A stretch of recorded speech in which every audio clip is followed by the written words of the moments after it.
Now we're doing a key fob battery on an Alfa Romeo Giulia, probably the same for a Stelvio, so if this is your key fob, this is how you do it. So we want to go to the back of the fob, and there's these two little imprints here on the side. Pinch and pull down. And that pops out. This is your key.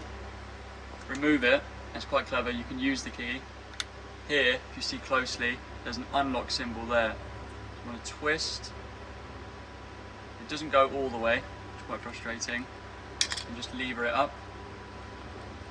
Now we're inside, and there's your battery. It's a CR2032.